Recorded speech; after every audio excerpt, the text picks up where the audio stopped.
Hi everyone, welcome to the Bourbon Obsessed Bourbon and Distillery News Podcast, your commercial-free and therefore money-free bourbon podcast for Monday, October 27th. I am Ed, and I am joined by my usual co-host, friend and bourbon aficionado, Dean Langdon. Dean, how are you doing today? It's a great Sunday afternoon, Ed. I've already been on a tour today of the Old Crow Distillery through Glens Creek, and Awesome. had a nice lunch at Stave Restaurant down there. So great week, all over and all. And you've been out of town all week, right? So, I have been. Yeah. So Out of state. what have you been doing? On the left coast, as they say. Yeah. Well, I've been in Seattle. I'm mostly visiting with friends and hanging out and drinking a lot. But it was more of a wine crowd, so we had a lot more wine and beer. Had very little whiskey. Did go to 2 distilleries out there. I went to Westland. Okay. And it just happened to be, well, it was the Saturday we got there, and I'd already been up like a lot of hours flying from the East Coast, Yes. or whatever we are. We're close to East Coast. And I wanted to walk down to Westland to try them out because I hadn't actually ever had any of their things. And it was like 2 miles from the hotel, and we walked to get some exercise. And as we're approaching, there's this like huge crowd in the street, and I'm like, oh no, is there some release of something, and we're not going to be able to get anything? And it turns out there was. It was the release of their 10-year anniversary of that Gariana that they release. And but we could go in. So we go in. We got 4 drink tickets each for samples and a welcome taste, and got to try. Unfortunately, I never got to try the regular stuff. I got to try the 10-year Gariana. Stuff. And then there were 2 other versions of that were there. And then there was another beer finished one, all of which were very good. Yes. But now I still have to go back someday and try the regular. The regular. Well, that's great, though. Yeah. Yeah, so that actually turned out really well. And then we went to another smaller distillery down by the waterfront pier ferry terminal area called Copperworks Distilling. I've heard of that, and yes. Yeah. They make all single malts, and I got the regular flight and then the flight of the more limited things. So we got to try 8, and I brought 2 of my friends were with me on that. And they had some really good things. Our favorites were this one called Peat Smith, which is their one made with peat, but it's peat that's harvested from the Olympic Peninsula. Oh, wow. That they use. So that was very cool.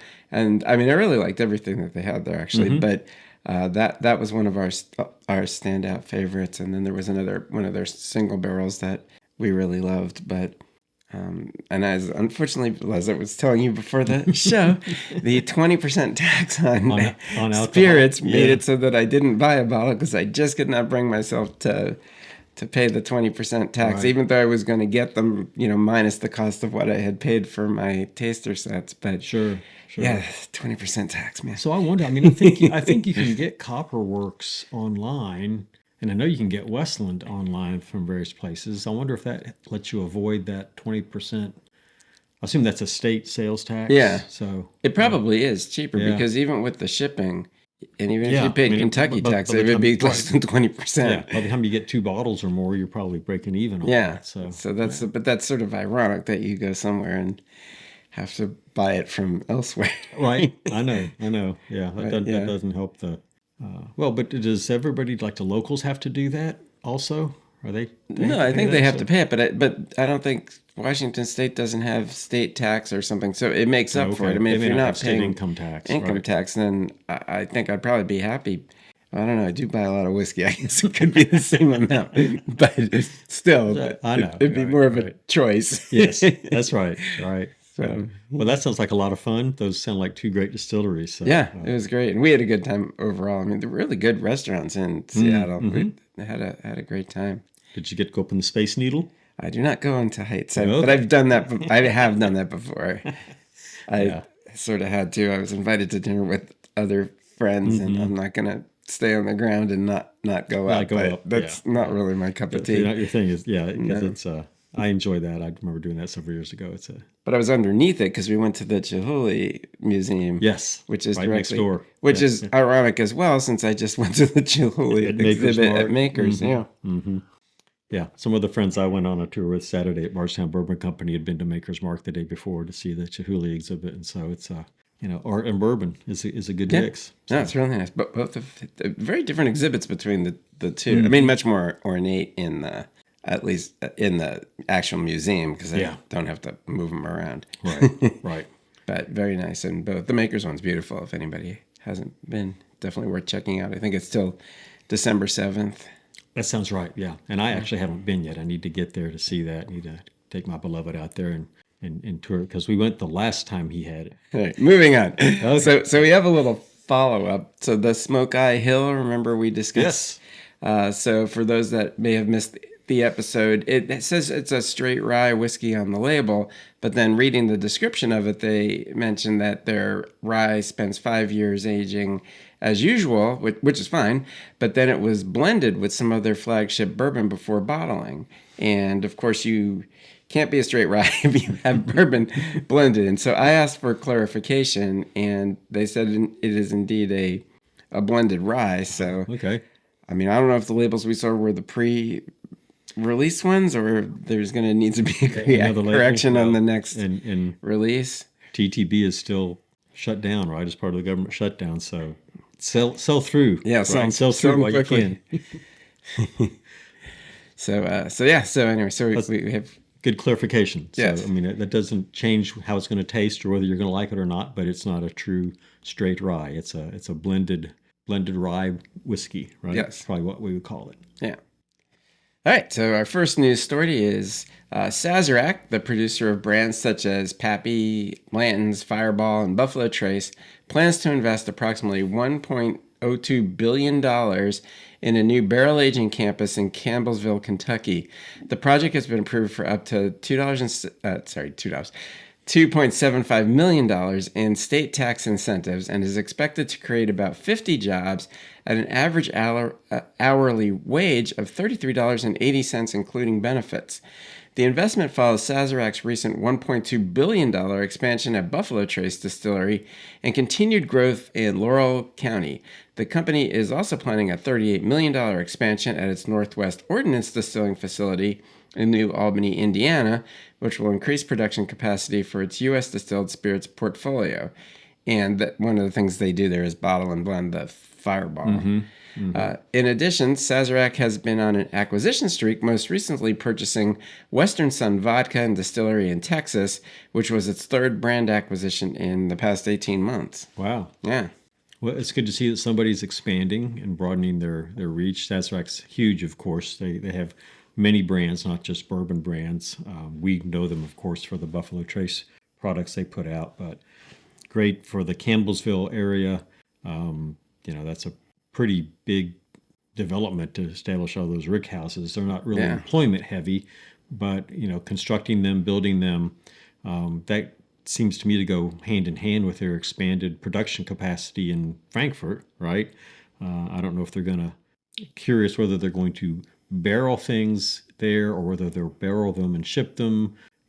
Just the logistics of how they'll work that out, but that should provide a lot more storage space for all the new bourbon they're making and other spirits too. Well, it sounded to me like they were doing more than just storing barrels there because they wouldn't need 50 people if that was all they were doing. So I don't know. Yeah, so you're right. There could be a bottling facility there or a barrel dumping, whatever. Blending. Yeah, or something. Mm-hmm. Yeah. But so I don't know, for people that are talking about a bourbon slowdown, Sazerac is just going forward. I mean, finishing that gigantic expansion at Buffalo Trace and then adding on all of these other things. They're just continuing to grow. Dealing with flood damage at Buffalo Trace too. So that wasn't free just to remediate all of that. So bourbon's alive and well.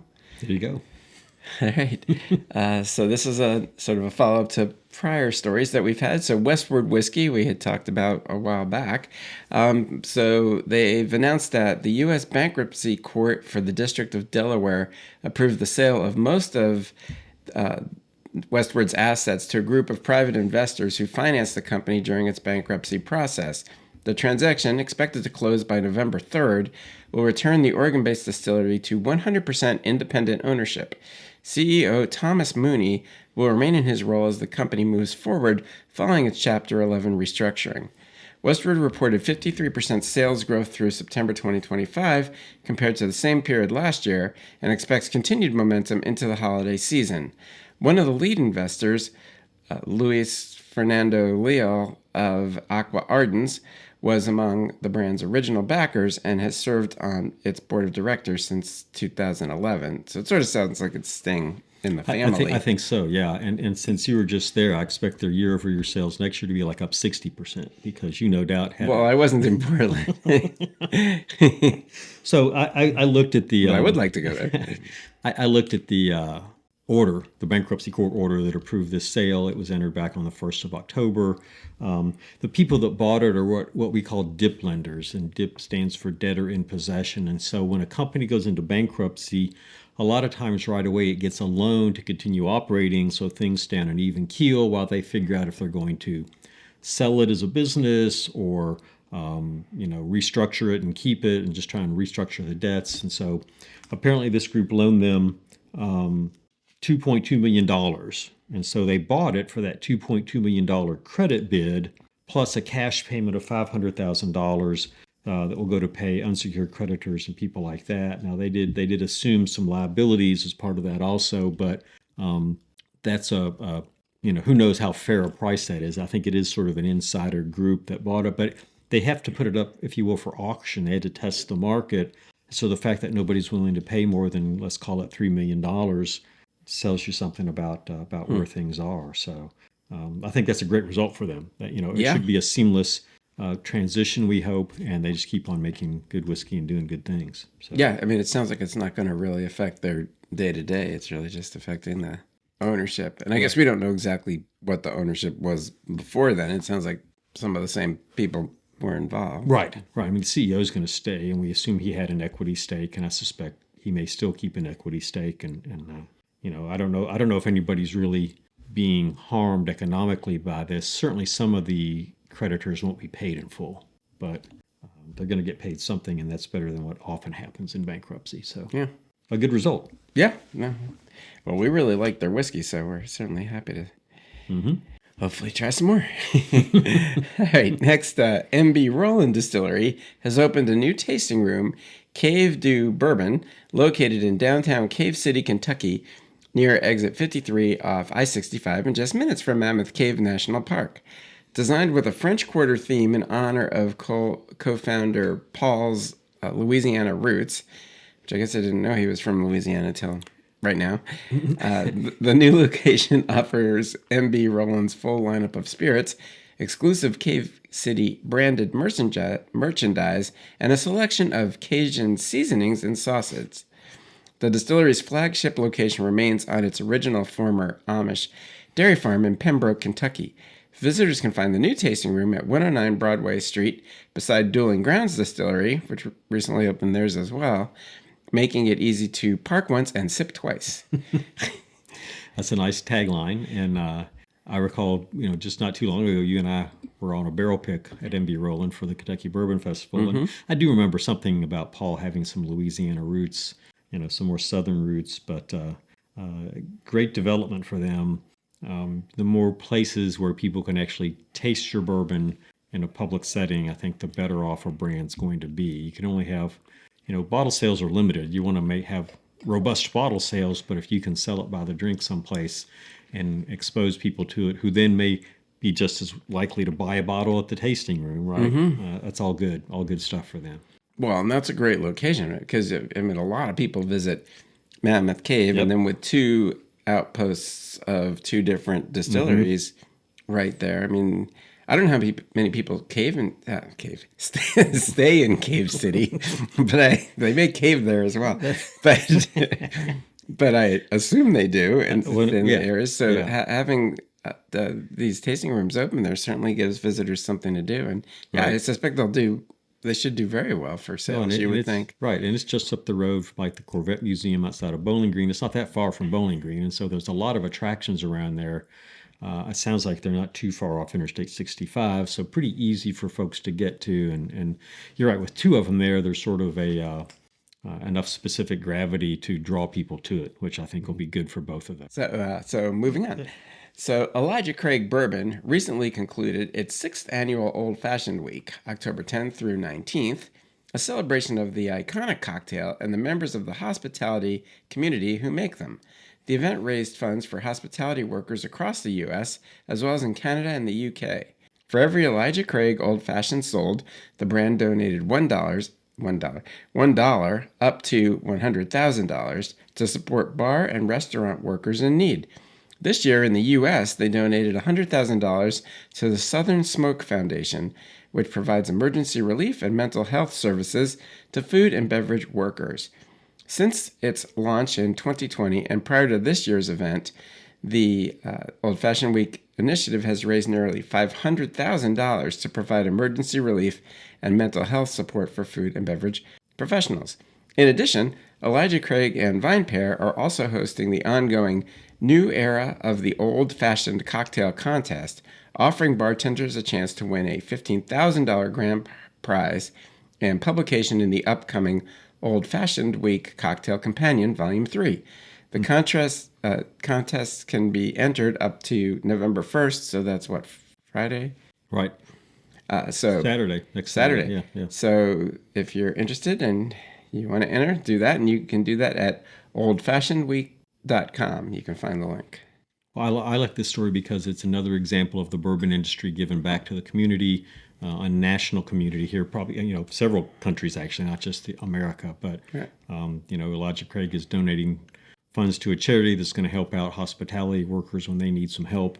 And hospitality workers are greatly undervalued in our society. I think there's nothing quite like having the right person help you with food and beverage choices and just making your experience. They can ruin it or they can make it wonderful for you, And so there's really an art to, I think, doing that well. And I'm glad to see that the bourbon industry is, again, supporting those folks when they need a little bit of help time to time. Yeah, absolutely. All right, so our next is another from another Heaven Hill brand.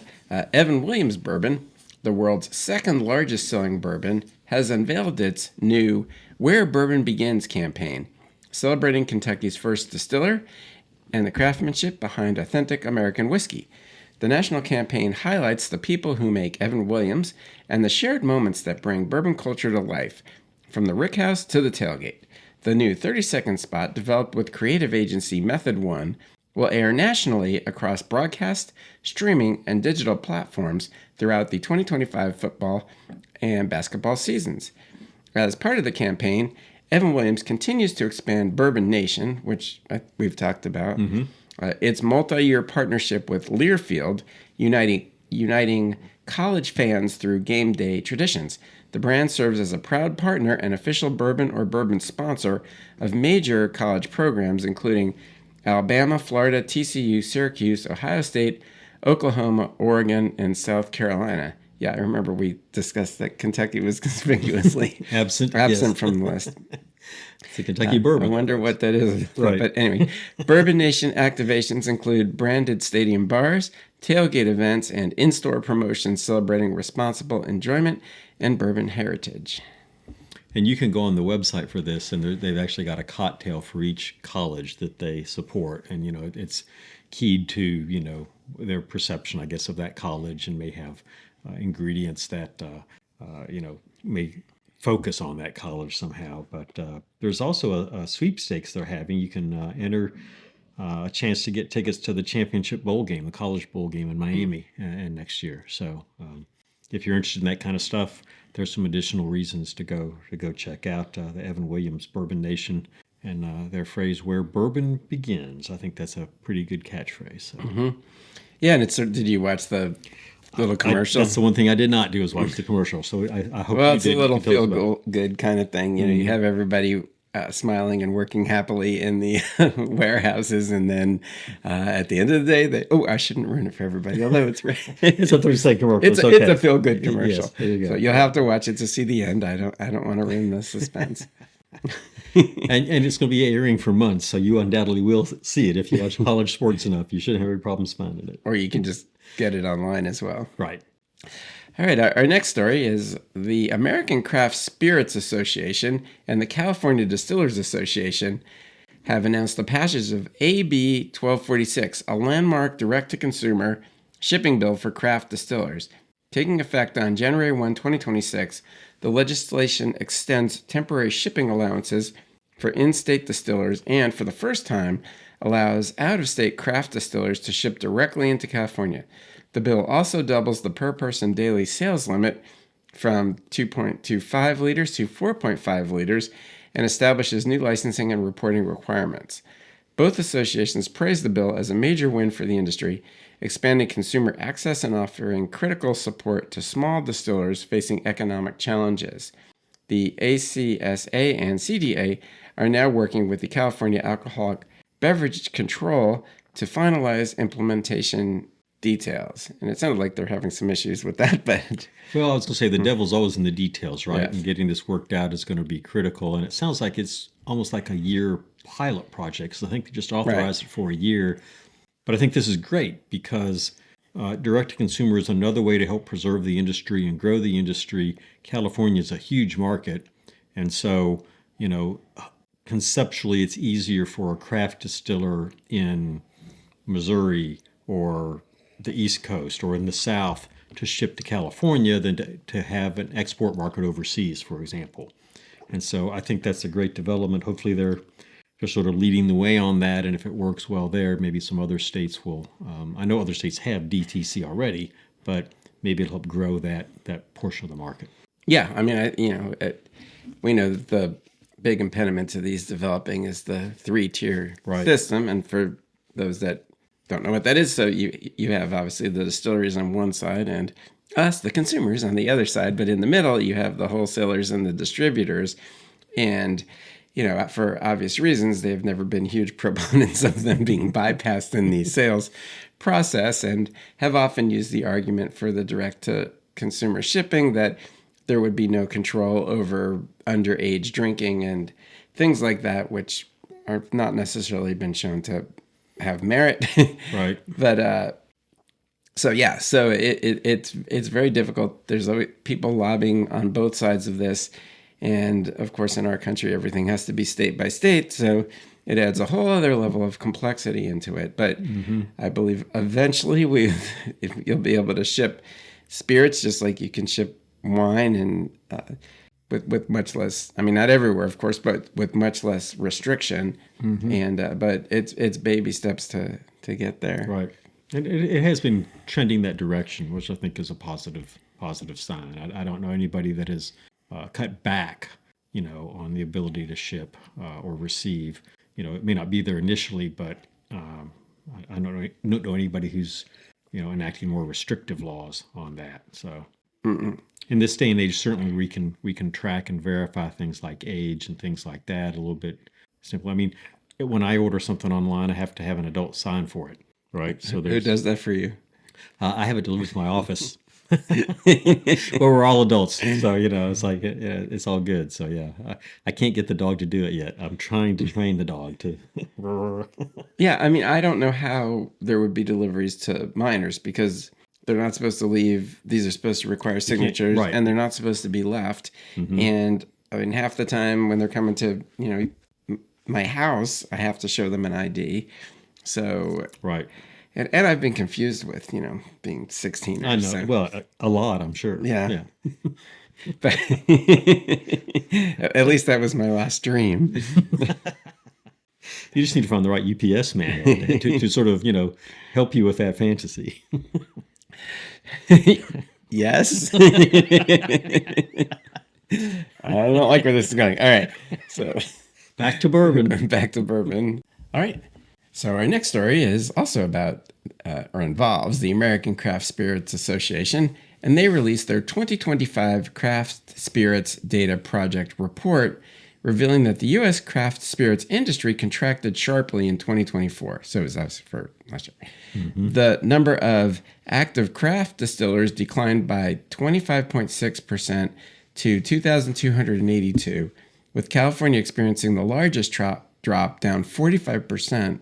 Retail sales fell to 12.7 million 9-liter cases, a 6.1% decrease, and $7.6 billion in value, which is a 3.3% decline. Craft spirits maintained a 4.5% share of U.S. spirits volume and 7.5% of total value.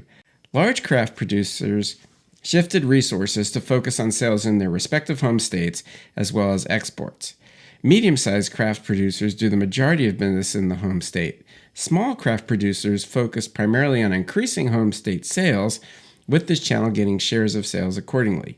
Exports dropped 20.7% to 142,000 cases, while total investment fell to $811 million, and employment dipped slightly to 28,628 workers.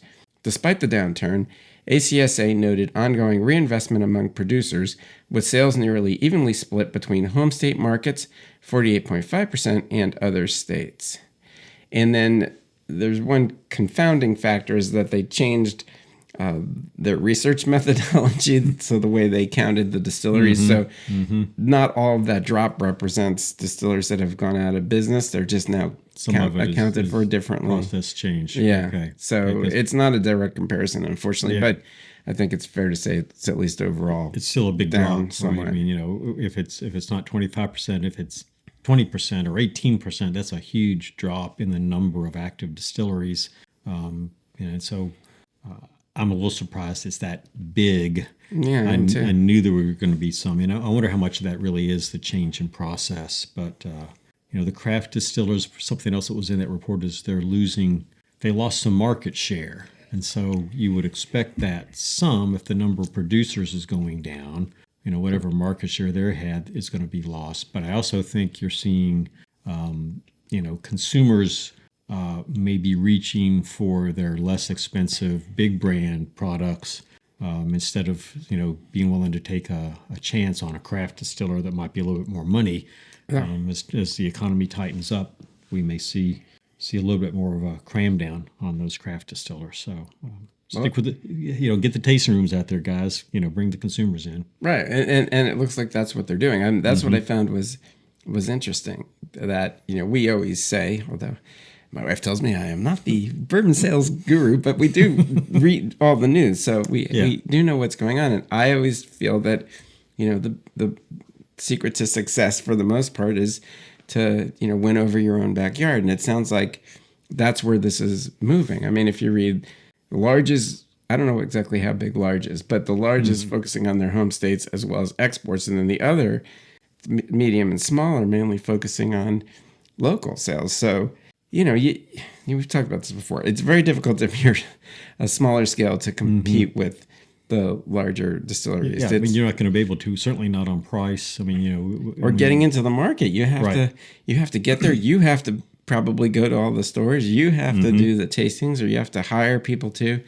It's a huge endeavor. So, I went on a tour today at a place called Glens Creek Distillery, a small operation that's right down the road from a bigger craft distiller called Castle and Key.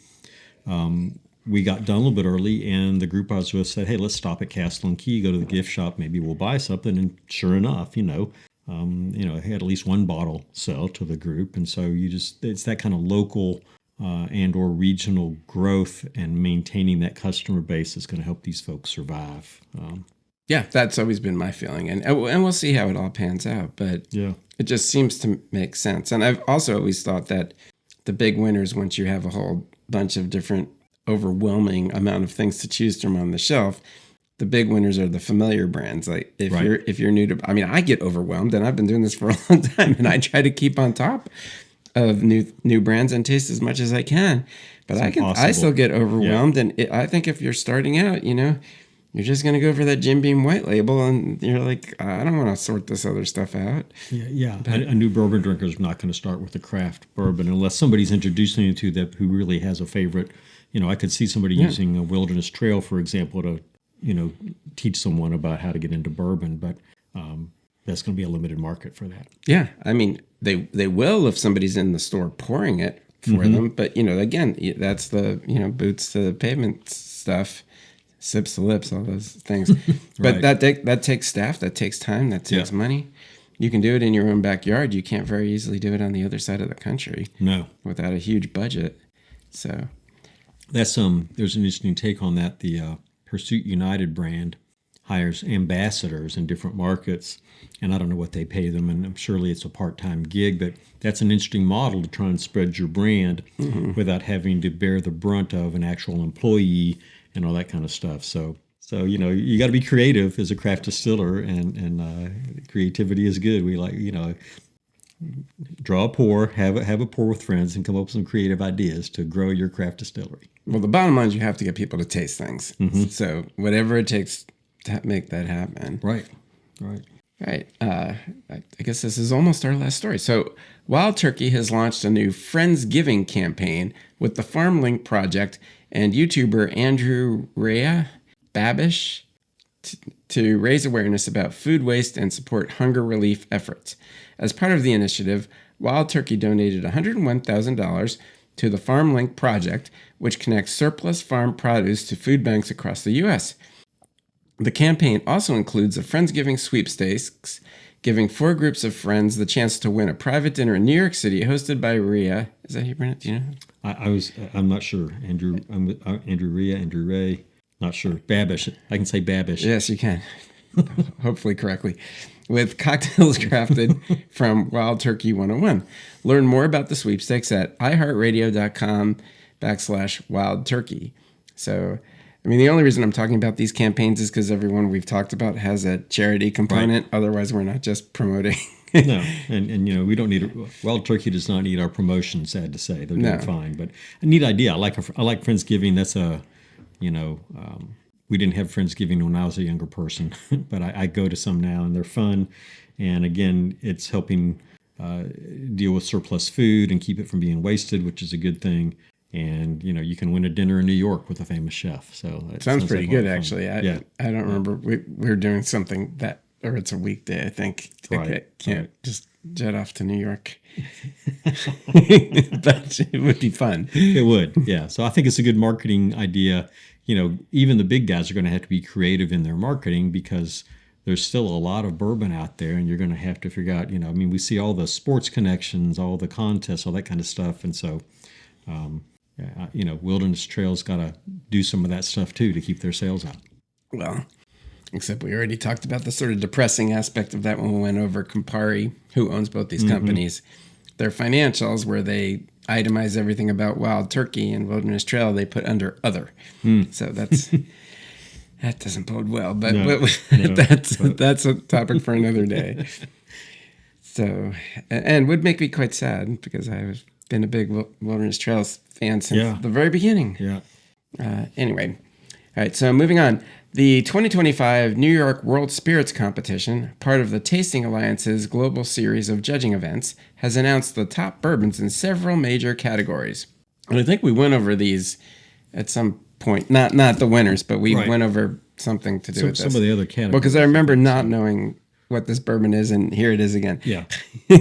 So the best straight bourbon is the Garden Reserve, the Spirit of New York Sports Straight Bourbon. And actually, someone had messaged me about this, so I now actually know a little something about this. But it's as we thought. It's a one-off, and Bespoken Spirits actually is the one who registered the label right here in town.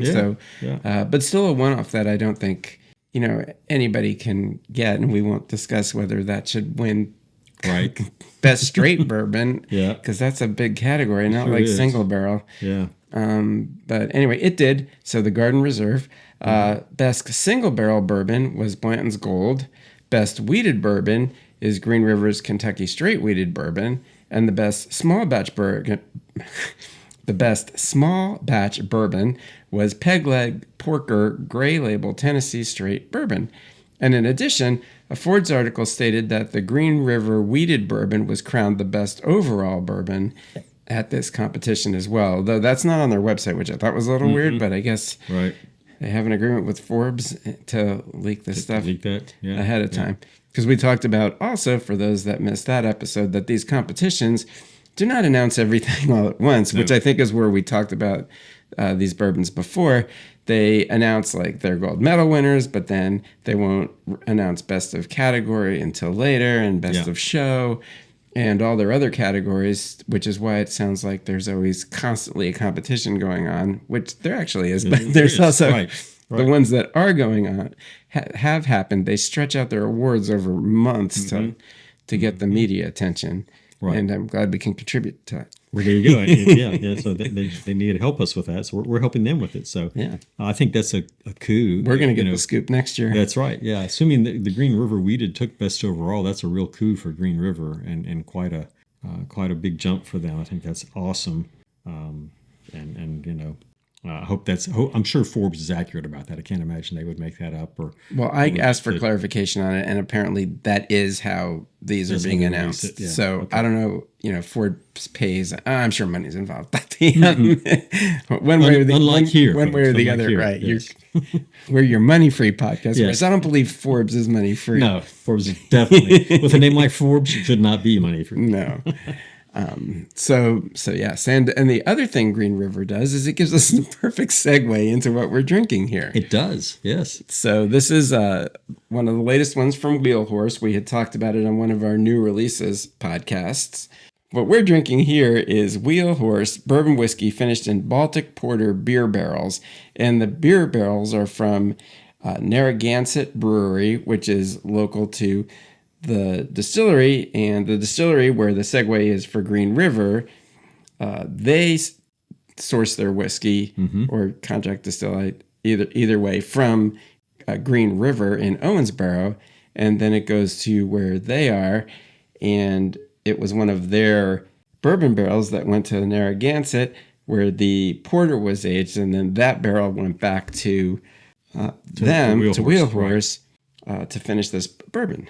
So, yeah. So what do you think? I like it. I like, again, I'm always hesitant on finished bourbons, finished whiskeys, but I like the way this has worked out with the porter. It gives it a nice, obviously a maltiness, but I get a little bit of licorice. I got a little bit of toasted marshmallow on the nose. It's a nice blend. It's not overpowering. The porter doesn't take over the bourbon notes at all. It complements it, and that's what you would want it to do. Yeah. No, I mean, there is a lot of that sort of darker toasted grain character to it. The more you drink it, the more you notice it. I think it's probably most noticeable in the finish. In the nose, I get some fruit with some cherries, and I do get a little of the grain and a little bit of a hot cinnamon. And I can see that toasted caramel in there. I think that's a combination sort of the flavors I just said. The toasted. Right. And my nose is not great to begin with. But, I mean, the finish continues to grow longer for me. And it gets, again, I'm getting some licorice on that finish and just nice length on it. It's sweet, but it also has a dry component to it, which I think comes from the beer aspect of it. So I like it. Very, very, very good overall. Yeah, I think the taste is fairly sweet at first with like some sweeter caramel and simple syrup. And then it's got some of that hot cinnamon in there. I mean, it is a 4-year comp still, so you're going to expect some of that. And then that hot cinnamon, I think, grows into the finish for me. And then I get that toasted malt standing out towards the end, and it lingers for quite a while. What was the proof? There's been like 101 proof, I believe, right? So is this one. Yeah. So very nice proof. Very well, apparently drinkable because I'm done. On the back it says "Hi neighbor," so that's nice too. Yeah. Everybody likes a friendly bourbon. It does. Yeah. All right. So moving on, we've got 2 more sort of quick things. So both of these stories came out after my newsletter. So Castle and Key Distillery has announced the appointment of Sherrie Moore as plant manager. Moore began her whiskey-making career in 1975 at Jack Daniel's Distillery, where she spent 3 decades in leadership roles, including plant manager, director of production, and assistant vice president. Known for her passion for barrels and maturation, Moore has led numerous innovations in yield optimization, maturation, and process improvements still used in the industry today. So Sherrie's breadth and depth of experience is unmatched, said Will Arvin, co-founder of Castle and Key. Her attention to detail, coupled with her passion for whiskey, make her an ideal leader as we expand our operations and elevate our production standards. Moore said she is thrilled to bring her expertise, or experience, and passion to Castle and Key as we continue building on the Kentucky distilling legacy. And I mean, was sort of behind the scenes at Jack Daniel's, but hugely important. So this sounds like a real coup for Castle and Key to be able to bring her on board and should really, upgrade, enhance their distilling process, which seems to be fine anyway. I mean, they make good bourbons, but she can probably help. I mean, they do some contract distilling. I bet she'll be able to help with things like efficiency and well, that's what I was thinking. I mean, we don't know this, but it makes it sound like they're gearing up. But yeah, I mean, bringing somebody like this on is not something you do if you're downsizing, right? Right. So I guess we'll see more. Yeah. Actually, having dinner with Sherrie on Tuesday, so we'll cool. Follow up on the next episode. Well, we're friends, so it's not going to nitpick her for little details. Maybe try to get a little bit of some story. Yeah. You'll hear it here first. Yes. And then last is this one is obviously going to be a big topic of discussion. Four Roses, we understand, is going to be on the up for sale. That Karen is ready to move on, and we've seen this with these bigger corporations and other things that we've talked about. They're narrowing their focus to whatever they want their core to be, and they're seeming to be doing this at the expense of the American whiskey brands that they've picked up over the last 10 to 20 years or so.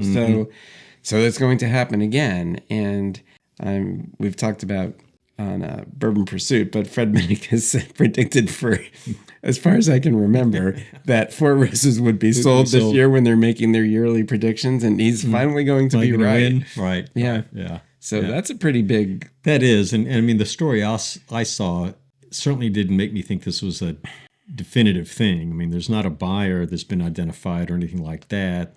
I understand the asking price is $1 billion.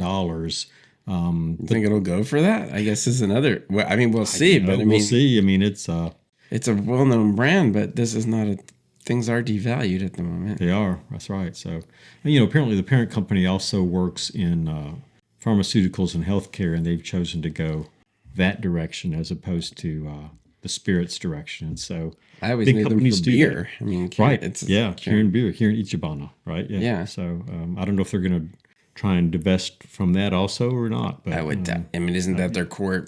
I think that. I don't know. They also make pharmaceuticals, as I understand it. So, time will tell. We'll see where they go. The media seems to be heightened to this story about Four Roses anyway. Of course, as they should be. So, but I'm sure we'll be getting many more articles about this. Until somebody makes an offer and you hear about it, that way, then it's just a rumor, right? I mean, just the fact that it's for sale doesn't mean anybody's going to buy it. So no, but it will be. It's going to be very interesting to see how this pans out. Yeah. I mean, what changes would a new owner make? What would they leave the same? All those things, start running through your mind when some of this topic comes up. So, yeah, I mean, and will we get the ones that are sold in Japan over here? Comes up in my mind. Are they sitting on a bunch of dusties they'll let loose of, right? Sure they are. All right, well, time will tell. Alrighty, so I guess that about does it for this episode. I hope you have enjoyed this edition of the Bourbon Obsessed Bourbon and Distillery News Podcast, your commercial-free and therefore money-free bourbon podcast. Please be sure to join us next Monday for our new Bourbon Releases News podcast. Things are winding down a bit, but I'm sure we're still going to have quite a few to talk about. Also, be sure to like and follow us at your preferred podcast provider so that you don't miss an episode. And don't forget to tell all your friends too. You can also head over to bourbonobsessed.com to check out some of our over 350 bourbon reviews and over 50 distillery write-ups. While you are there, you can also sign up to have my newsletters delivered directly to your inbox. Finally, I can be found on Instagram at bourbon_obsessed and on Facebook at Bourbon Obsessed, and would love for you to follow me there as well. Dean, where can they find you? People will find me on Instagram at Dean of Bourbon, and actually there's a post there this week about a Maker's Mark Private Select bottle that was selected to honor Stephen Rolfe Powell, who was a glass instructor and artist at Center College. And so you can see some pictures of some of his work and this Maker's Mark Private Select bottle. That happened a year ago. It's not news.